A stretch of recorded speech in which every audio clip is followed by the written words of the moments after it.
Amados auditores, hermanos, hermanas, amigos, estamos llegando a la parte final del último capítulo del libro La Genética Divina. Nos quedan las últimas dos partes. Hoy corresponde el capítulo 6, penúltima parte, número 4. Autor Ezra Ma. El Padre Amoroso y sus dos hijos. La parábola de Lucas 15 son muy conocidas, ¿verdad? Los versículos del 11 al 31 traen la parábola de un padre y dos hijos, comúnmente conocida como la parábola del hijo pródigo. El versículo 11 dice: un hombre tenía dos hijos. La palabra para hijos aquí, según el original griego, es huíos. Por tanto, los dos eran hijos adultos, ya listos para heredar lo que el padre tenía. Qué impresionante, ¿verdad? El versículo 12 continúa. El menor de ellos dijo a su padre: Padre, dame la parte de los bienes que me corresponde. Y les repartió los bienes. Él quería la herencia que le correspondía y el padre se la concedió. Con el transcurrir del tiempo, se apartó del padre y se fue a vivir una vida de pecado. Señor Jesús. Al final gastó todo lo que tenía y se quedó hasta sin alimentos para comer. Para sobrevivir, fue a trabajar para un criador de cerdos y quería satisfacerse con la comida que le daban a los cerdos, pero ni eso podía.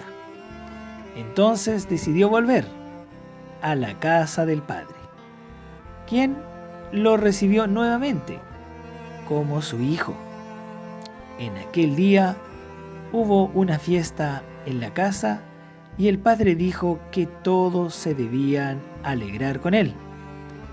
En el versículo 24, el Padre amoroso explica por qué debían alegrarse por el regreso de su hijo a la casa. Porque dijo: mi hijo, huíos, muerto era y ha revivido. Se había perdido y hoy es hallado. Y comenzaron a regocijarse.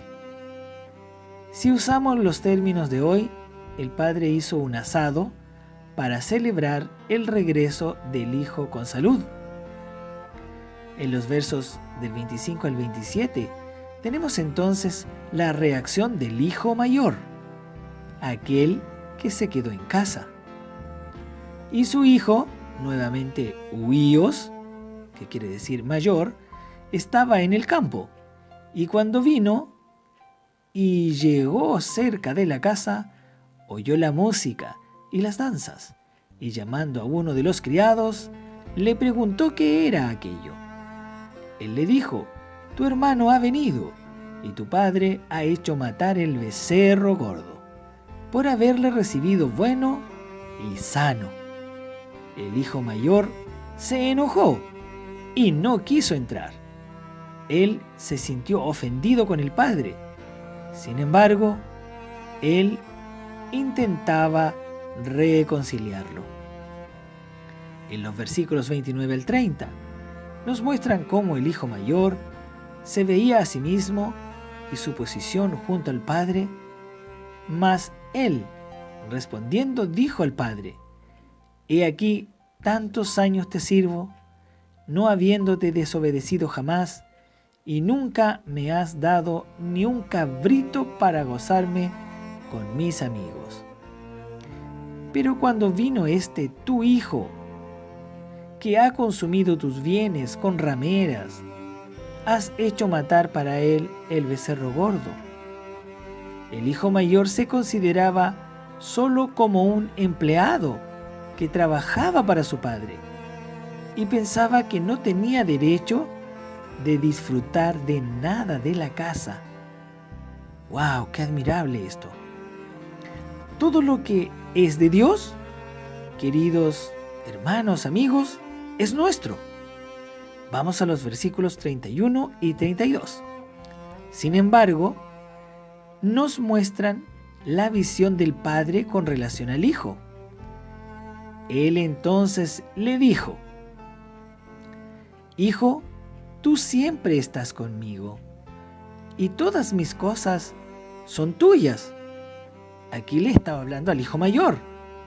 Mas era necesario hacer fiesta y regocijarnos, porque tu hermano era muerto y ha revivido.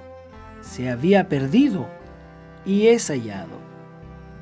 El huíos menor salió y desperdició todo, siendo totalmente inmaduro.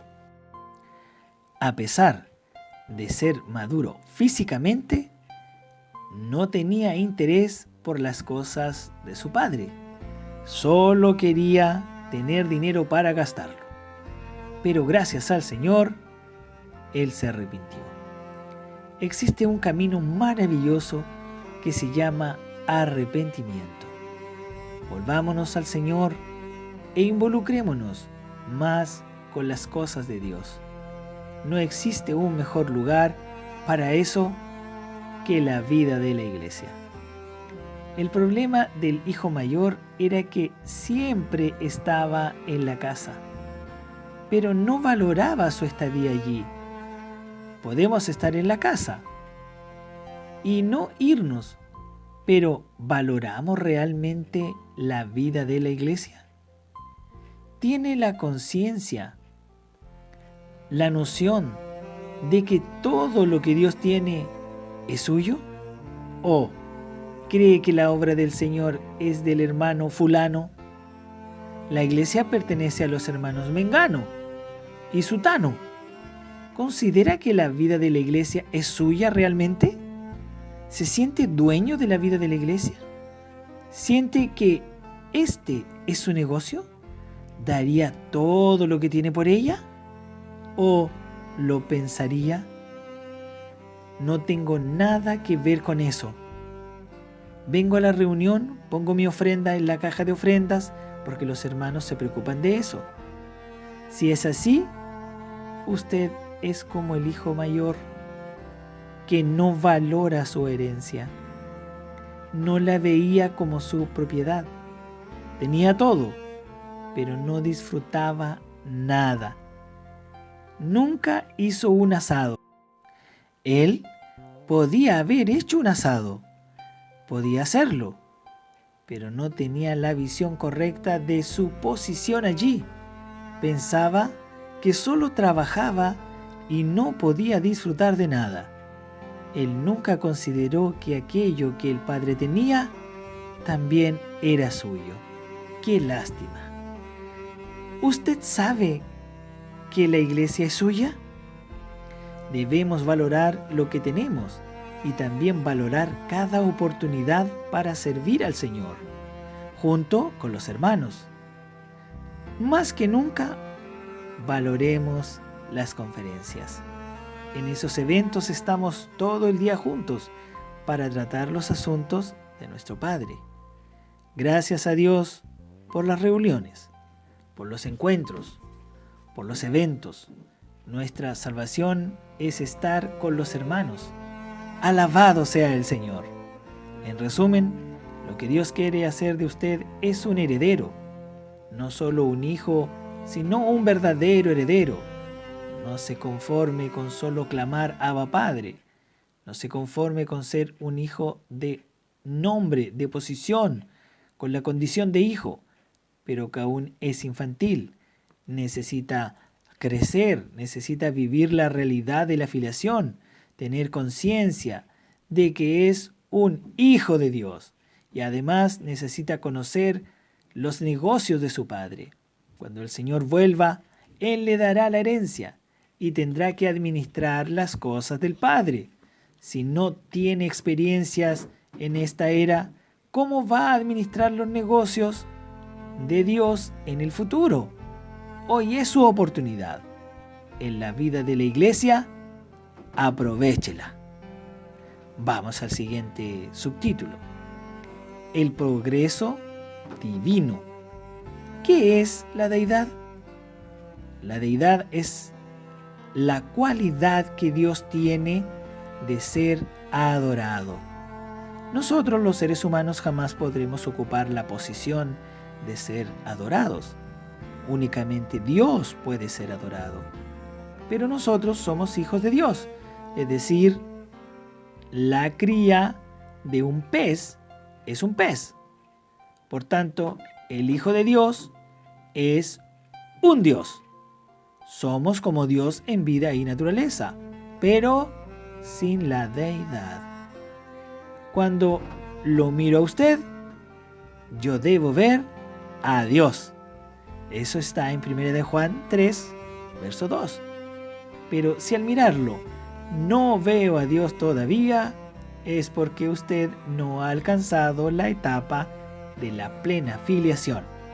Ciertamente usted es hijo de Dios, pero aún no es semejante a Él. Para dejar ese asunto bien fundamentado, vamos a 2 de Pedro, capítulo 1, verso 3, que dice: como todas las cosas que pertenecen a la vida y a la piedad, nos han sido dadas por su divino poder, mediante el conocimiento de aquel que nos llamó por su gloria y excelencia. Pedro describe aquí sobre ese proceso de la vida divina. La vida que recibimos tiene un poder muy grande. No es el poder humano, sino el poder divino. Esa vida está en nuestro interior. Por tanto, queridos hermanos, hermanas, no tenemos excusas delante de Dios. Él ya nos dio todo lo que pertenece a la vida y a la piedad. Esto es, a la expresión de Dios. Él ya nos dio todo lo que nos llenará de sus riquezas a fin de que podamos expresarlo. Señor Jesús, aleluya. Amados auditores, hasta aquí llegamos hoy.